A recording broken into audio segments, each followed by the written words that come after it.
గోవిందా ఏడుకొండలవాడ వెంకట చేతులు రెండు పైకి పెట్టి కళ్ళు మూసుకొని కలియుగ ప్రత్యక్షం తిరుమల వెంకటేశ్వర స్వామి పాదాల నుంచి ప్రతి ఒక్కరూ తలుచుకుని నమస్కారం చేసుకోండి. ఏడుకొండలవాడ వెంకటరమణ గోవిందా గోవిందా గోవిందా.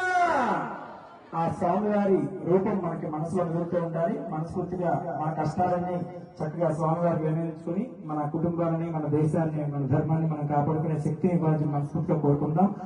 ఏడుకొండలవాడ వెంకటరమణ గోవిందా. అలాగే ఎంత మేము కోలాట ప్రదర్శన చేయించినా మేము ప్రదర్శన చేయడానికి ఒక స్టేజ్ కావాలి. అలాంటి స్టేజ్ ని మాకు ఈ రోజు శ్రీ కోదండ రామాలయం నూతకి కమిటీ వారు రామరెడ్డి గారు సహకారంతో మాకు ఇంత మంచి ప్రదర్శన చేసే అవకాశం మాకు కలిగింది. మనస్ఫూర్తిగా మేము ధన్యవాదాలు తెలియజేస్తున్నాం.